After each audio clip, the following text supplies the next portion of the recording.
certeza de perdón en Jesús, libertad completamente. No hay más condenación. Jesús venció, sí, Jesús venció. Al clamar está consumado, finalmente el mal fue derrotado. Cristo venció, Jesús la muerte venció. Los ángeles cantan con gran alegría, celebran la victoria de aquel que su gloria dejó.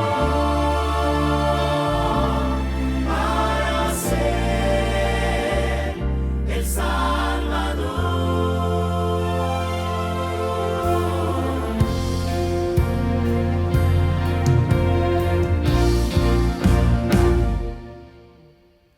No hay dolor ni tampoco destrucción, solo paz que nos trae salvación. Ese amor tan sublime sin igual nos da victoria al final. Jesús venció, sí, Jesús venció. Al clamar está consumado, finalmente el mal fue derrotado. Cristo venció, Jesús la muerte venció. Los ángeles cantan con gran alegría, celebran la victoria de aquel que su gloria dejó para ser el Salvador.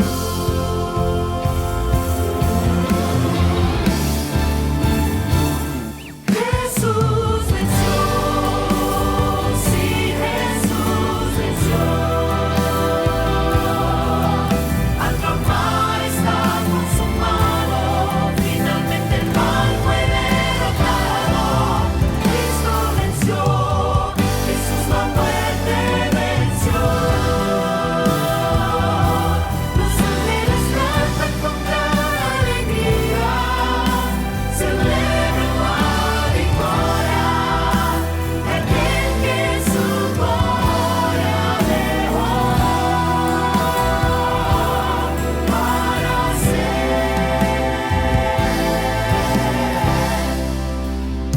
el Salvador.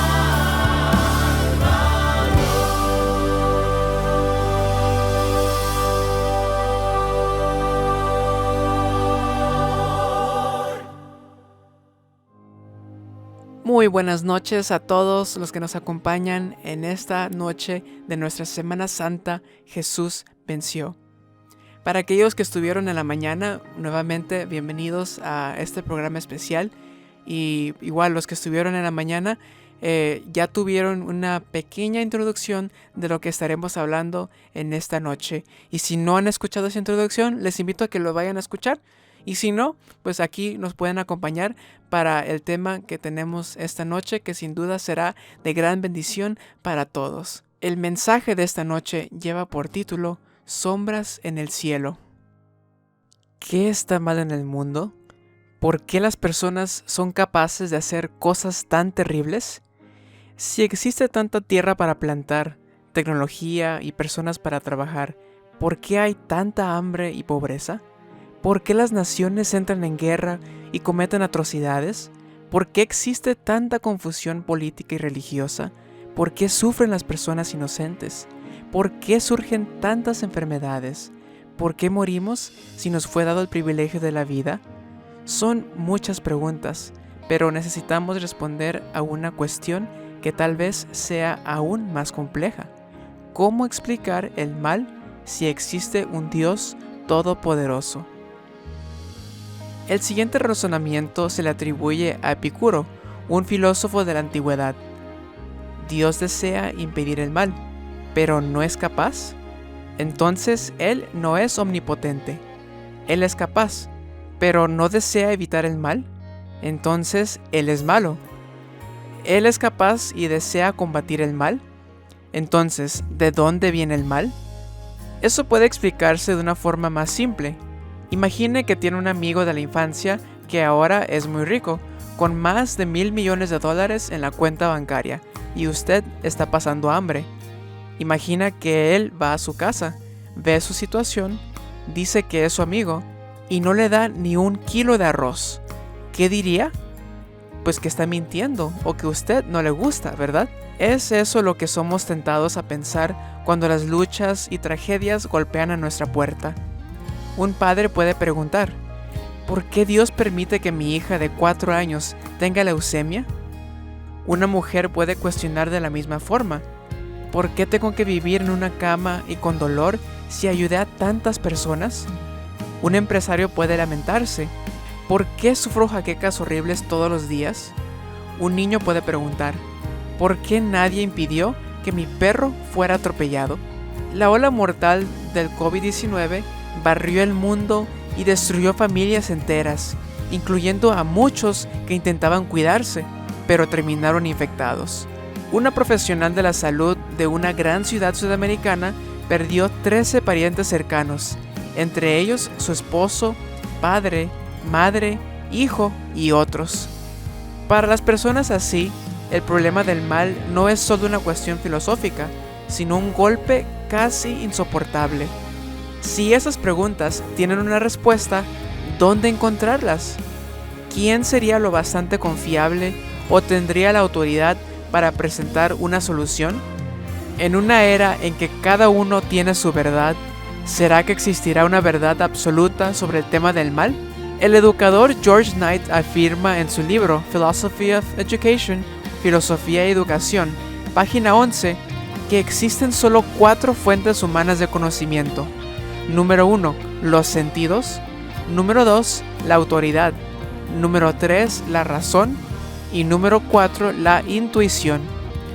Nuestros sentidos, la visión, el tacto, el olfato, el gusto y la audición, no nos dieron una respuesta satisfactoria sobre el mal hasta hoy. La razón, con sus filosofías, solo ofrece posibilidades. La autoridad puede intentar imponer una respuesta, pero posiblemente estará relacionada a algún interés. Y la intuición, lo que sentimos, puede no ser una guía confiable. Entonces, ¿qué nos queda si todas las fuentes no son suficientes? ¿Cómo podemos entender este problema y vivir mejor en este mundo? Felizmente, hay una fuente más de conocimiento, la revelación. La revelación es un conocimiento que está más allá de lo que el ser humano puede percibir, razonar, querer o sentir. Es una fuente de información espiritual, concedida espiritualmente a las personas que dejaron escritos sagrados por eras. Esos escritos contienen profecías que se cumplieron a lo largo de la historia. Trajeron verdades que renuevan la esperanza y transforman vidas. Son las Sagradas Escrituras, la Biblia, cuyo mayor autor es Dios. Dios inspiró a 40 escritores a lo largo de más o menos 1600 años para mostrarnos la verdad. Toda la escritura es inspirada por Dios y útil para enseñar, para redarguir, para corregir, para instruir en justicia. 2 de Timoteo 3:16. Ellos escribieron con sus palabras, pero el contenido, lo que tenían que decir, vino de Dios. Entendiendo primero esto, que ninguna profecía de la Escritura es de interpretación privada, porque nunca la profecía fue traída por voluntad humana, sino que los santos hombres de Dios hablaron siendo inspirados por el Espíritu Santo. 2 de Pedro 1, 20 y 21. Fue el Espíritu Santo quien les dio el mensaje que ellos escribieron, cada uno a su manera. Durante esta semana vamos a estar haciendo un viaje increíble por esa revelación para descubrir lo que la Biblia enseña sobre el origen del mal. Varias profecías bíblicas tratan de un conflicto grande, o sea, hablan de una batalla entre el bien y el mal que involucra el cielo y la tierra. En verdad, directa o indirectamente, toda la Biblia trata del gran conflicto entre el bien y el mal. Los 2 primeros capítulos de la Biblia, Génesis 1 y 2, hablan del mundo perfecto que existía antes de la entrada del pecado. Los 2 últimos capítulos, Apocalipsis 21 y 22, hablan de un mundo perfecto que existirá después de la erradicación del pecado. De Génesis 3 a Apocalipsis 20, vemos a un Dios preocupado e involucrado en nuestros problemas. Es un Dios que fue hasta las últimas consecuencias, que se hizo humano y se sujetó a la realidad del dolor y de la muerte para salvarnos. Es en ese momento cuando la historia cambia de figura. Es el millonario que se hace pobre para ayudar a su querido amigo. ¿Puede imaginarlo? Si usted quiere entender más de este y de otros temas, entonces lo invitamos a ser parte en esta semana única. No se pierda de ningún día y de ningún minuto. Invita a sus amigos y a su familia. Dé lo mejor de sí para descubrir lo que este conocimiento revelado y sagrado tiene para decir. No está obligado a aceptar, pero está invitado a reflexionar y darse una chance de descubrir una nueva perspectiva que puede cambiar su manera de ver el mundo, traer paz a su corazón y una dirección segura para su vida. Hoy vamos a entender un poco más sobre cómo el mal y este gran conflicto comenzaron. A lo largo de la semana vamos a ver algunos episodios o batallas del gran conflicto en historias y enseñanzas fantásticas. Entonces haga planes de estar aquí y escuchar lo que Dios tiene para decirle. Ahora veamos nuestra primera gran lección de esta noche. El primer punto de esta lección es: Dios creó el bien, pero algunos de sus hijos eligieron el mal. La Biblia enseña que las obras de Dios son buenas y perfectas. Según la palabra de Dios, no existe una idea de mal necesario, pues Dios es luz y no hay ningunas tinieblas en él. 1 de Juan 1:5. Por el contrario, en la creación hay variedad y sabiduría. Los cielos cuentan la gloria de Dios. Salmo 19:1. Todo vino a la existencia por medio de sus palabras, porque Él dijo y fue hecho. Él mandó y existió. Salmos 33:9. Él es la roca, cuya obra es perfecta, porque todos sus caminos son rectitud. Dios de verdad y sin ninguna iniquidad en Él, es justo y recto. Deuteronomio 32:4. Todo lo que Él creó era bueno, y el conjunto total era bueno en gran manera. Génesis 1, 25 y 31. Por sobre todo, Dios es amor. Lógicamente, no hay ni hubo ningún propósito divino en provocar la existencia del mal, pues de Dios solo emana el bien. Él es la fuente del bien. Sin embargo, la libertad es una de las cosas más importantes para Dios. Él hizo a todos los seres del universo libres. Por tener libre albedrío, o sea, el derecho de elegir por nosotros mismos, somos capaces de elegir entre el bien y el mal. Muchas veces en la vida somos confrontados con situaciones del tipo decir la verdad o mentir, ser honestos y fieles o no, comer lo que hace mal o lo que hace bien. En la misma corte celestial surgió una nota discordante, el pecado en forma de orgullo. Lucifer, el ser más cercano a la gloria de Dios, anheló esa gloria para sí mismo. Él quiso ser como Dios y dominar como Dios. En el libro de Ezequiel se presenta su identidad y el libro de Isaías revela su proyecto de poder. Él era un querubín grande protector. Estaba en el santo monte de Dios. Era perfecto en todos sus caminos, hasta que inexplicablemente se halló en él maldad. Ezequiel 28, 14 y 15. Subiré al cielo, planeaba Lucifer. En lo alto, junto a las estrellas de Dios, levantaré mi trono, y en el monte del testimonio me sentaré, a los lados del norte. Sobre las alturas de las nubes subiré, y seré semejante al Altísimo. Isaías 14, 12 al 14. Fue ese ser angelical que trajo la terrible novedad del pecado al universo. Con mucho carisma e influencia casi irresistible, Su acción de engaño generó dudas en los otros ángeles que se unieron a él. Según el Apocalipsis, hubo una gran batalla en el cielo. Miguel y sus ángeles luchaban contra el dragón. Lucifer es el gran dragón, la serpiente antigua, que se llama Diablo y Satanás, el cual engaña al mundo entero. Fue arrojado a la tierra y sus ángeles fueron arrojados con él. Apocalipsis 12, 7 y 9. La rebelión de Lucifer involucró a 1/3 de los ángeles del cielo, según Apocalipsis 12, 4, y después abarcó la tierra, lo que veremos el día de mañana. El punto es que el mal se esparció y generó un enorme problema en el universo. No fue creado por Dios, pero fue una parte de los ángeles que eligió el mal y se rebeló. Después fue la humanidad que también eligió experimentar el mal, y entonces surgieron todas las consecuencias terribles que sentimos hasta el día de hoy. Pero Dios siguió luchando. El gran conflicto aún continúa a nuestro alrededor. Dios y Satanás, ángeles del bien y del mal. Sin embargo, ¿qué podemos hacer para ser salvos en este escenario de guerra cósmica? El segundo punto de nuestro mensaje es: Lucifer trajo el mal, pero Jesús intervino para restaurar el bien. Si Lucifer quiso subir al trono, Jesús descendió de él. Si el orgullo de Lucifer miraba a la divinidad, Jesús eligió rebajarse y asumir nuestra humanidad. En Filipenses encontramos un proyecto totalmente contrario al de Lucifer. Jesús se hizo carne, fue hecho un poco menor que los ángeles. Haya pues en vosotros este sentir que hubo también en Cristo Jesús, el cual, siendo en forma de Dios, no estimó el ser igual a Dios como cosa a que aferrarse, sino que se despojó a sí mismo, tomando forma de siervo, hecho semejante a los hombres, y estando en la condición de hombre, se humilló a sí mismo, haciéndose obediente hasta la muerte y muerte de cruz. Filipenses 2, 5 al 8.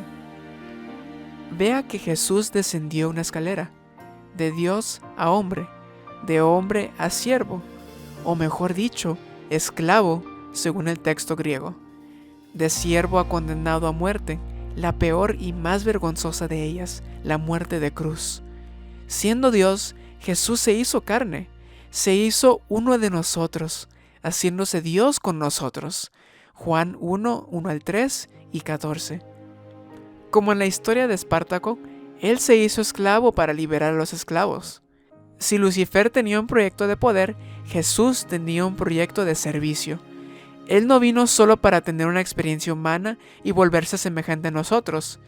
En el plan de Dios, su encarnación debería llevarlo a la cruz, donde Él dejaría su vida por nosotros. Para vencer, Él tendría que perder a los ojos del mundo. Jesús tendría que morir para que otros vivieran. Él era el Cordero de Dios, que quita el pecado del mundo, el Cordero que fue inmolado desde el principio del mundo. Juan 1:29, Apocalipsis 13:8. O sea, el plan con su sacrificio había sido hecho antes que surgiera el pecado. En su omnisciencia y sabiduría, Dios creó un plan para salvar a la humanidad, incluso antes de que ésta fuera arrastrada por el gran conflicto. En ese plan, en lugar de exigir sacrificios y compensaciones humanas, Dios se dispuso a sufrir las consecuencias del pecado en nuestro lugar. En Apocalipsis 5, Juan lloraba porque el libro del pacto y del destino de la humanidad no podía ser abierto por nadie. Sin embargo, pronto escuchó: «No llores, he aquí que el león de la tribu de Judá, la raíz de David, ha vencido para abrir el libro y desatar sus 7 sellos». Cuando giró para ver, Juan vio en pie un cordero como inmolado. El cordero, que representa a Jesús, tomó el libro, y cuando lo hizo, todos se postraron diciendo: «Digno eres de tomar el libro y de abrir sus sellos, porque tú fuiste inmolado, y con tu sangre nos has redimido para Dios, de todo linaje y lengua y pueblo y nación, y reinaremos sobre la tierra».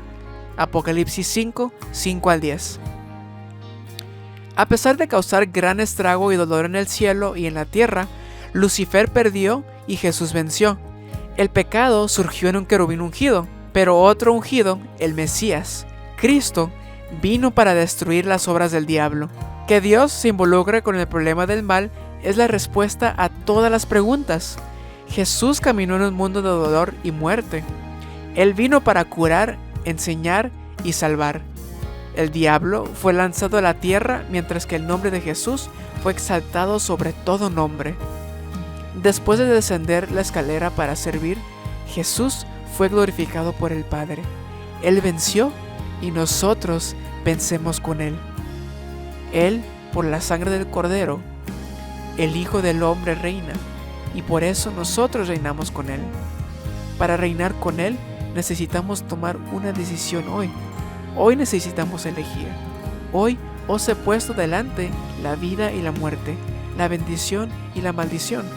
Escoge pues la vida para que vivas tú y tu descendencia. Deuteronomio 30:19. El Padre, el Hijo y el Espíritu Santo actuaron en armonía para resolver el problema del mal sin destruir la libertad que nos fue concedida. Dios nos invita a usar nuestra libertad para dejar la rebelión y creer en Jesús. Porque de tal manera amó Dios al mundo, que ha dado a su Hijo unigénito, para que todo aquel que en Él cree no se pierda, mas tenga vida eterna. Juan 3:16. Para ser salvo, es necesario creer en Él. Eso también significa que necesitamos creer. Por eso, antes de realizar una curación, Jesús siempre preguntaba: ¿qué quieres que te haga? Lucas 18:41. Hoy, en este escenario de conflicto y rebelión, Jesús lo mira, Jesús te mira y te dice las mismas palabras. ¿Qué quieres que te haga? El mundo está sumergido en un gran conflicto espiritual. Todos los días sufrimos las consecuencias de ese conflicto, que está estampado en la radio, en la televisión y en el internet. Por detrás de todo está la realidad del pecado, con el orgullo, el egoísmo y toda maldad.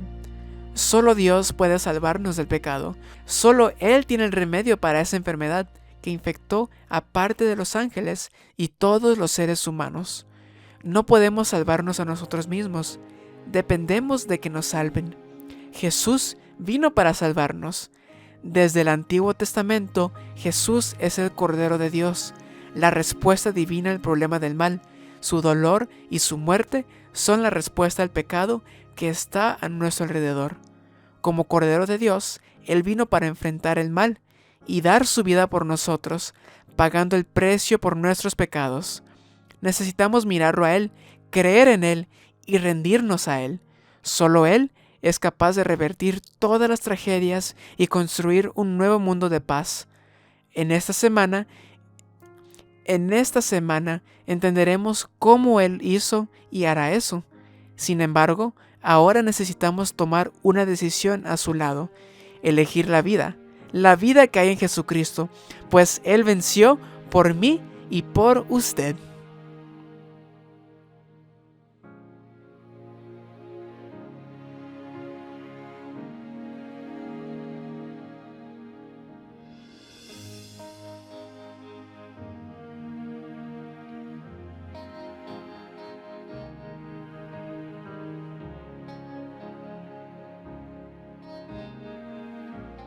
Quiero agradecerles a todos los que nos acompañaron durante esta noche y también en la mañana, y les invitamos a que el día de mañana igual puedan hacer los planes para acompañarnos durante esta Semana Santa.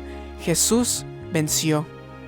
Que tengan una hermosa noche, Dios los bendiga y nos vemos el día de mañana.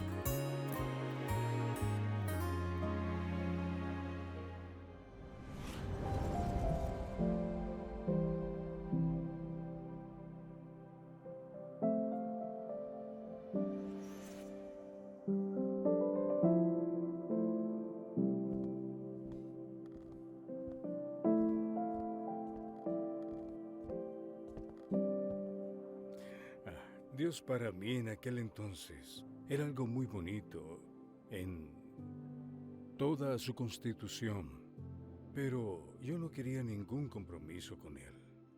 Recuerdo que ese período coincidió con el momento en que mis padres se separaron. En lugar de quedarme firme en la iglesia, por desgracia, caí en esa dinámica de experimentar con drogas. Cuando tenía 20 años, empecé a usarlas de forma social los fines de semana en las fiestas nada más, y pensé que por eso estaba seguro. Hasta que a mis 28 años llegó una exnovia casada con un traficante de éxtasis de Europa y comencé a tener un consumo mucho más profundo. Fue allí entonces que toqué fondo.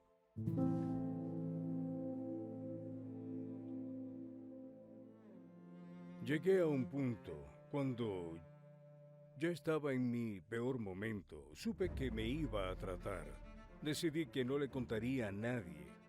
Pero vi la oportunidad de poder vengarme de los traficantes, quienes en aquel momento consideraba habían destruido mi vida. Recuerdo que en una ocasión aproveché que estaba solo en la casa del traficante y tomé una piedra de crack que debía valer unos 5 o 6 mil reales.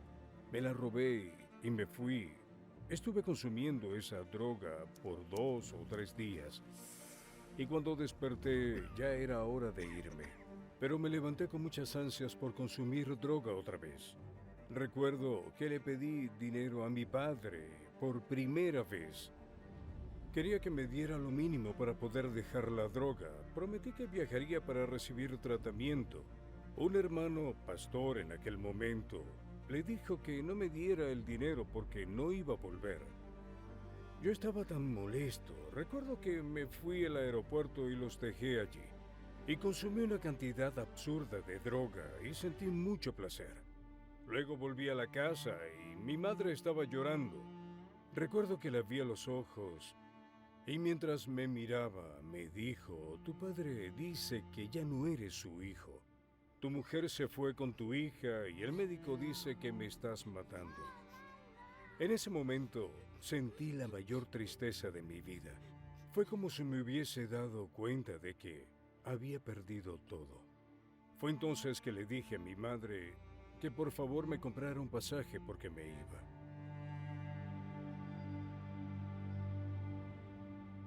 Pero hasta que pude comprar el pasaje para volver a donde recibiría el tratamiento, pasó una semana. En esa semana me dieron ganas de consumir, ganas muy fuertes. Y para empeorar las cosas, el traficante se había enterado de lo que había hecho y quería vengarse matándome. Como yo había sido el causante de tanto dolor y sufrimiento para mí y mi familia, quería morir, pero no quería suicidarme. Y cuando estaba llegando, por desgracia iba pasando en una moto uno de los chicos que hacía el trabajo sucio del traficante. Tenía que llevar a alguien y me dijo que lo esperara porque tenía que hablar conmigo. Tenía mucho tiempo de comprar y tomar otro camino para irme a casa, pero lo esperé porque quería morir. Cuando me dijo que me fuera con él, asumí que me llevaría a algún lugar y me mataría. Así que lo acompañé. Me preguntó dónde vivía, me dejó en la puerta de la casa. Y mientras me veía a los ojos me dijo: no sé qué me sucede contigo. Me pidieron que te matara, pero no puedo hacerlo. Te daré un consejo: no vuelvas nunca más, porque no sé si la próxima vez pueda hacer lo mismo. En ese momento sentí el aliento de la muerte. Fue allí que yo conseguí la fortaleza para poder buscar tratamiento y ayuda, y lo acepté. En el avión comencé a llorar mucho. No había tenido el valor para orar porque no creía que Dios escucharía mis oraciones. Estaba lleno de pecados, así era como me sentía. Tomé una agenda y comencé a escribir: Dios, voy a un lugar que no sé dónde queda, pero sé que allí solo me esperan cosas buenas para mí. Entonces, cuídame, entrego mi vida en tus manos.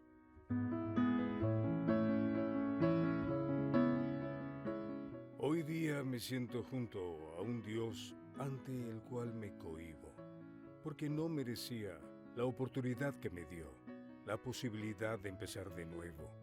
Después de haberlo perdido todo, hasta la dignidad, Él transformó mi vida, mi familia y mi trabajo.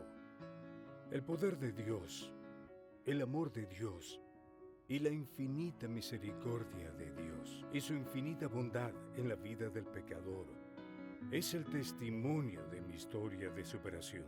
Hay cosas que no puedo explicar, pero la respuesta es Jesús. Él venció y me dio la oportunidad de vencer a través de Él.